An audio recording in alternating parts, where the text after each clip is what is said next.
కూడా మిమ్మల్ని అక్కడ పని చేయనీయం కాక చేయనీయము. అది మాత్రం టెండర్లు వేసే వాళ్ళు ప్రతి ఒక్కరు కూడా గుర్తుపెట్టుకోవాలి. ఇలా ప్రభుత్వం ఉంది కదా, మా ఇష్టం ఉన్నది మేము చేస్తాము, మేము విర్రవీగుతాము, మేము ప్రజల ప్రాణాలతో చెలగాటం ఆడతామంటే ఇది మంచి పద్ధతి కాదు. ఇలా పార్టీలకి అతీతంగా ఇలా హుజరాబాద్ నియోజకవర్గంలో పార్టీలకి అతీతంగా ప్రతి ఒక్కరం కూడా ఈ డంపింగ్ యార్డ్ని మేము వ్యతిరేకిస్తున్నాము. ఇలా ఎందుకు మీరు ఈ విధంగా మమ్మల్ని ఇబ్బంది పెట్టే ప్రయత్నం చేస్తూ ఉన్నారు?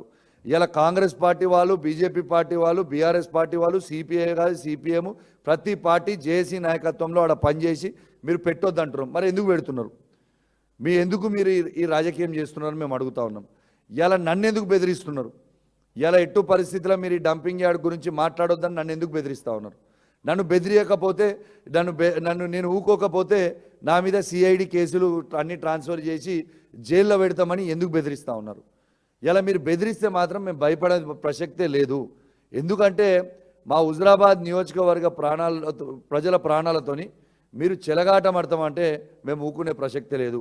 ఇది మా హుజరాబాద్ నియోజకవర్గంకే కాదు, మానకొండూరు నియోజకవర్గం నుంచి ఉన్న 2 మండలాలు, ఇలా హుస్నాబాద్ నియోజకవర్గం నుంచి ఉన్న 3 మండలాలు కూడా ఉన్నాయి. ఇలా నేను ఒక్కటే అడుగుతా ఉన్నాను. ఇలా మానకొండూరు శాసనసభ్యులైన కవంపల్లి సత్యనారాయణ గారు, ఇలా మంత్రివర్యులు పొన్నం ప్రభాకర్ గారు, మరి మీ బాధ్యత లేదా ఈ డంపింగ్ యార్డ్ రద్దు చేయించేది? మరి ఆ 3 మండలాల ప్రజలు ఇలా ఎల్కతుర్తి, భీమదేవరపల్లి, సైదాపూర్ మండల ప్రజలు పొన్నం ప్రభాకర్ గారు మీకు ఓట్లు వేసారు కదా, మరి ఆ ప్రజల్ని కూడా మీరు ఎందుకు ఇబ్బంది పెడుతున్నారని నేను అడుగుతా ఉన్నాను.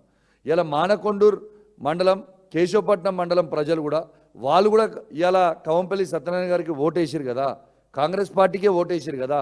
సరే, హుజరాబాద్ నియోజకవర్గ ప్రజలు బీఆర్ఎస్ పార్టీకి ఓటేసారు అనుకుందాం. ఇప్పుడు మానకొండూరు ఇటు పక్కన హుస్నాబాద్ అయితే కాంగ్రెస్ పార్టీకే ఓటేసారు కదా. ఒకరు మీరు మంత్రి అయ్యారు కదా. పొన్నం ప్రభాకర్ గారు మీకు హుస్నాబాద్ నుంచి సంబంధం లేకున్నా, మీది హుస్నాబాద్ ఊరు కాకపోయినా, మీరు కరీంనగర్ వారైనా మీరు హుస్నాబాద్కి పోతే ఇదే ఎల్కతుర్తి, భీమదేవరపల్లి, సైదాపూర్ మండల ప్రజలు మీకు ఓట్లేసి గెలిపించారు కదా. మరి ఆ ప్రజలు ఇలా గెలిపించిన పాపానికి ఇలా వాళ్ళని ఇబ్బంది పెట్టే ప్రయత్నం మీరు చేస్తూ ఉన్నారా? ఇలా మానకొండూరు, కేశవపట్నం ప్రజలు కూడా ఇలా కాంగ్రెస్ పార్టీకే ఓటేసారు, కవంపల్లి సత్యనారాయణ గారికే ఓటేసారు కదా. మరి దానివల్ల ఇలా మీకు వచ్చేది ఏంటిది అని మేము అడుగుతా ఉన్నాం. ఇలా హుజరాబాద్లో మాత్రం మీరు ఎట్టు పరిస్థితులు అలా డంపింగ్ యార్డ్ పెడితే మేము ఊరుకోం కాక ఊరుకోం. ఇలా డంపింగ్ యార్డ్ ఈడబెట్టాలి అంటే డంపింగ్ యార్డ్ ఈడ ప్రజలు లేని దగ్గర పోయి పెట్టుర్రి. ఈ ప్రజలు ఉండే దగ్గర ఊరి మధ్యలో తీసుకొచ్చి డంపింగ్ యార్డ్ పెట్టి ప్రజల్ని మొత్తం ఇబ్బంది పెడతాము అంటే ఇది ఇబ్బంది కాదా?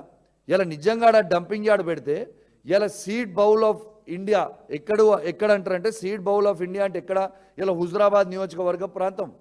ఇలా అద్భుతంగా సీడ్ పంటలు పండుతాయి ఆడ. ఇలా వాస్తవంగా వ్యవసాయము అద్భుతంగా పంటలు పండేటి ఎక్కడ అంటే హుజరాబాద్ నియోజకవర్గంలో. నేను చెప్పిన ఈ 10 మండలాలలో బెస్ట్ వాతావరణం ఉంటుంది. మీరు ఎవరిని అడగండి. అట్లాంటి వాతావరణంని ఇలా మీరు పాడు చేస్తే, రేపు ఆ వాతావరణంని మీరు పాడు చేస్తే రేపు పంటలు ఎట్లా పండుతాయి?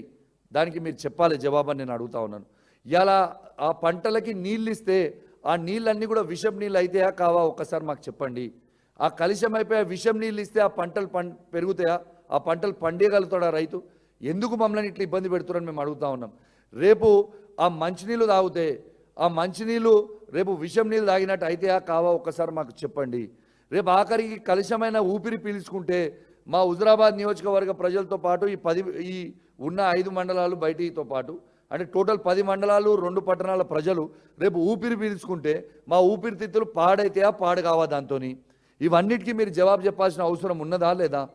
ఇలా ఆఖరికి రేపు భవిష్యత్తులో మా యంగ్స్టర్స్, యువకులు ఎవరైతే ఉన్నారో రేపు పెళ్లి చేసుకున్న తర్వాత వాళ్ళకి పిల్లలు పుట్టాలంటే ఇలా నల్గొండ జిల్లాలో ఫ్లోరోసిస్తోని ఎట్లయితే హ్యాండిక్యాప్ పిల్లలు పుడుతున్నారు, రేపు మా హుజరాబాద్ నియోజకవర్గంలో పిల్లలకు అందరూ కూడా ఇట్లా హ్యాండిక్యాప్ పిల్లలు పుట్టే ప్రమాదం ఉందా లేదా?